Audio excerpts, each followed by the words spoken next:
Vamos conversar agora com o Major Rafael Rosenstein, porta-voz das Forças de Defesa de Israel. Como vai o senhor?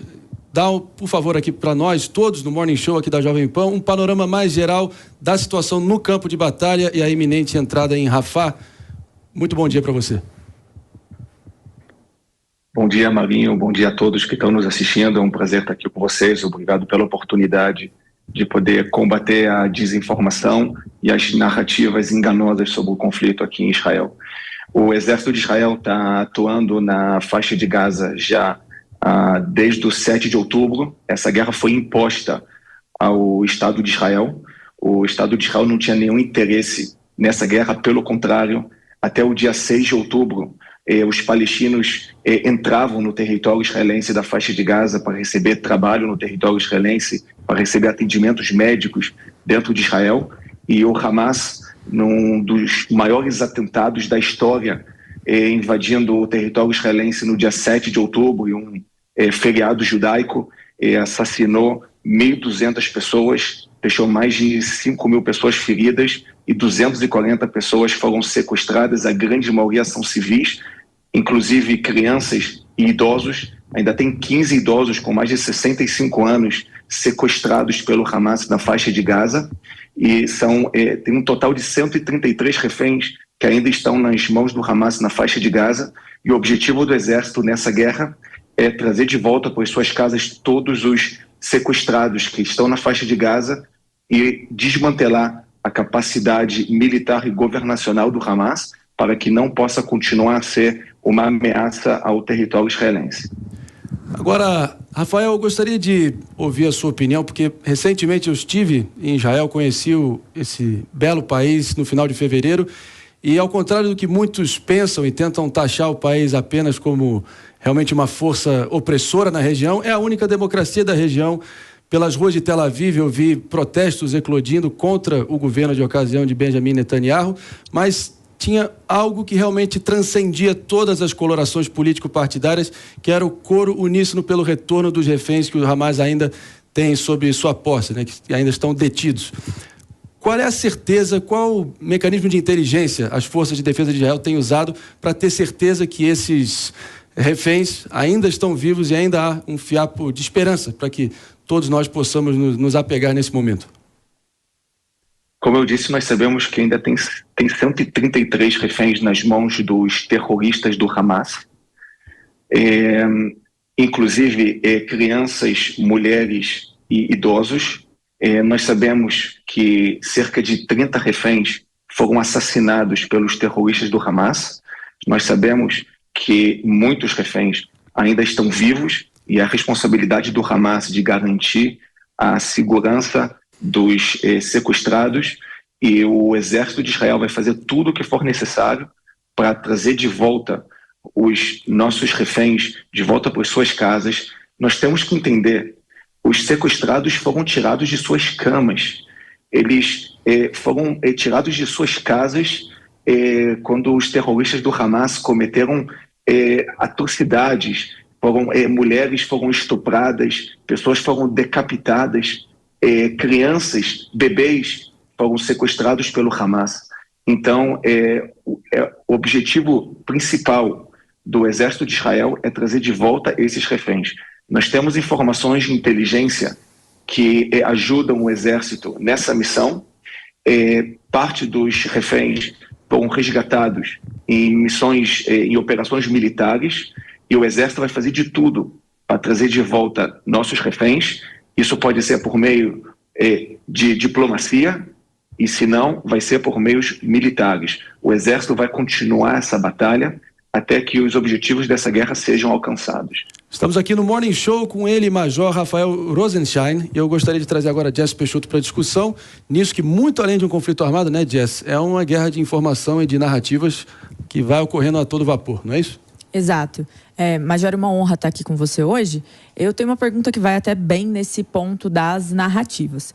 Porque, recentemente, a gente vê a negociação de um acordo de cessar-fogo entre o Hamas e Israel. Acordo esse que teria como um dos preceitos trazer os reféns que estão, infelizmente, com Hamas de volta para casa. Ontem, na verdade, o primeiro-ministro Benjamin Netanyahu disse que, independente do acordo ser finalizado e assinado ou não, Israel invadiria Rafah. Eu gostaria da sua perspectiva como estrategista em relação ao acordo que ainda não está fechado, como isso, na verdade, pode até mesmo afastar as chances do acordo ser finalizado e, infelizmente, por meios diplomáticos, a gente não ter esses reféns que têm suas famílias, que precisam deles, eles que estão numa situação muito triste, voltando para casa. Como que você encara isso? Não foi um erro estratégico do primeiro-ministro, uma tentativa de seguir sendo no poder em Israel? Então não foi um jogo meio político para ele e equivocado para o bem-estar dos reféns? Logicamente, eu como militar não posso me manifestar em relação a falas do primeiro-ministro, mas o que eu sim posso deixar claro, o exército de Israel vai concretizar as decisões do governo de Israel. O Estado de Israel é um Estado democrático de direito e as decisões governacionais vão ser concretizadas pelo exército de Israel em tudo que tem a ver com as operações militares na faixa de Gaza. É muito importante deixar claro que essa guerra é uma das guerras mais complicadas da história das guerras, principalmente por 4 motivos. Primeiro, porque essa guerra é travada em um ambiente urbano dentro dos bairros na faixa de Gaza e não nas fronteiras. Segundo, porque essa guerra é travada em um dos ambientes mais densamente povoados do mundo. A faixa de Gaza tem 365 quilômetros quadrados e uma população de mais de 2 milhões de habitantes. Terceiro, porque essa guerra é travada em diversas frentes e não somente na faixa de Gaza. O Estado de Israel está sendo atacado por terroristas no Líbano, o Hezbollah, e a Jihad Islâmica também no centro de Israel, e por grupos terroristas também no sul de Israel, como os Houthis, no Iêmen. E o quarto fator, talvez o mais importante, é que essa é uma guerra assimétrica. Essa é uma guerra que é travada entre um Estado democrático de direito, que respeita todas as normas do direito internacional, e um grupo terrorista que não tem nenhum compromisso com as normas do direito de guerra. Enquanto o Hamas lança seus foguetes em direção ao território israelense para atacar civis aqui em Israel, eles também se escondem atrás de civis, dentro de instituições civis. Eles lançam seus foguetes de cemitérios, dentro de hospitais, mesquitas, e esse é o modus operandi do Hamas. E isso faz com que essa guerra seja uma guerra muito complicada. Mas o exército de Israel está preparado e ele está pronto para fazer o que for necessário para que os objetivos da guerra sejam alcançados. Mesmo se for necessário entrar em Rafah para garantir os objetivos da guerra, o exército está preparado e está pronto para concretizar essa missão. Major Rafael, agora uma pergunta de Diego Tavares. Fica à vontade, Diegão. Major Rafael, grande prazer falar com o senhor e, enfim, meus elogios aqui, minha solidariedade a todo o povo de Israel. Major, nós sabemos que a guerra, enfim, principalmente nesses tempos atuais, não se trava só no campo de batalha, não se trava só dentro da faixa de Gaza, também é uma guerra em que a propaganda é um elemento muito importante. E nós noticiamos aqui que, enfim, no mundo todo, nós observamos que as pessoas enxergam o exército de Israel não como o senhor está explicando para nós aqui, que de fato atende a todos os requisitos do direito de guerra, do direito internacional, mas como um verdadeiro exército opressor, que tem feito uma verdadeira devastação sob o ponto de vista humanitário na faixa de Gaza. Não sob o ponto de vista militar, mas sob o ponto de vista da propaganda. O que tem sido a conduta das forças israelenses nesse sentido para combater esse tipo de desinformação pelo mundo? Diego, essa é uma ótima pergunta. Eu agradeço pela oportunidade de poder combater a desinformação em relação a isso.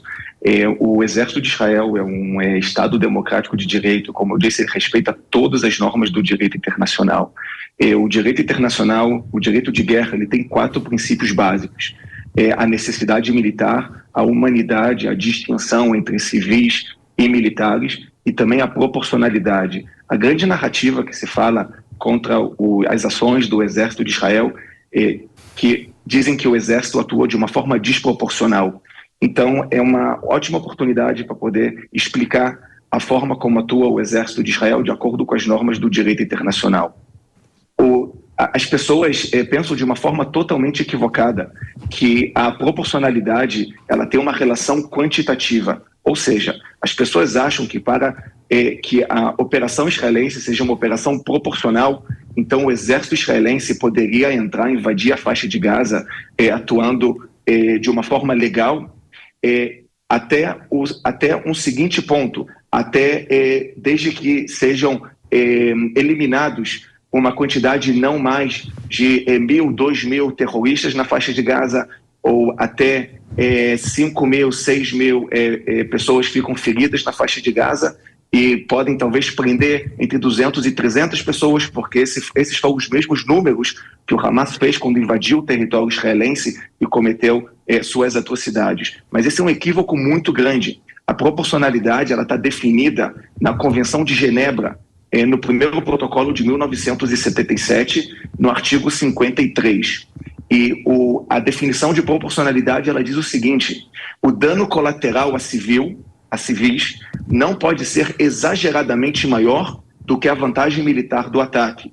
Ou seja, o comandante militar, antes de cada ataque, ele tem que fazer a seguinte análise, tem que colocar numa balança. De um lado, ele coloca o dano colateral potencial a civis que pode acontecer por causa do ataque. E do outro lado da balança, ele coloca a vantagem militar desse ataque. Se o dano colateral a civis for exageradamente maior, esse ataque não é proporcional. Então nós não podemos falar da teoria da proporcionalidade sem saber qual é a vantagem militar do ataque. E o grande equívoco que as pessoas fazem é que falam somente do dano colateral a civis e não da vantagem militar. Eu vou dar um exemplo para ficar muito claro. Vamos supor que a vantagem militar de um ataque do exército israelense é o cozinheiro do Hamas. E o cozinheiro do Hamas, ele atua dentro de uma creche na faixa de Gaza e lá tem 50 crianças junto com ele. 50 crianças iriam morrer num ataque contra o cozinheiro do Hamas. Eu não acho que nenhuma pessoa sensata do mundo diria que um ataque como esse seria um ataque proporcional, porque a vantagem militar seria mínima e o dano colateral a civis seria muito maior. Agora, vamos imaginar que a vantagem militar seria talvez o chefe do Hamas, Yahya Sinwar, e junto com ele tem cerca de 15, 20 civis que estão atuando como escudos humanos do grande terrorista do Hamas. Eu acho que qualquer pessoa sensata do mundo entenderia que nessa questão o dano colateral não seria exagerado em relação à grande vantagem militar de eliminar um terrorista líder do Hamas. Então nós não podemos falar do dano colateral a civis sem falar da vantagem militar. E esse é o grande equívoco que as pessoas fazem. Muito obrigado, Major Rafael Rosenstein, ele que é porta-voz das Forças de Defesa de Israel. Eu tenho certeza que todos nós aqui do time do Morning Show, aqui na Jovem Pan, estamos apoiando aí o coro para que a gente chegue a uma solução quanto antes, uma resolução desse conflito que vai se alastrando, todo apoio às famílias dos reféns que seguem detidos e que Israel possa afirmar o seu direito à autodefesa desde que em conformidade com o direito humanitário internacional e que finalmente a gente possa chegar a um cessar-fogo o quanto antes e qual é a missão cumprida. Então, obrigado, Major Rafael Rosenstein, dando essa colher de chá para nós aqui no Morning Show. Obrigado.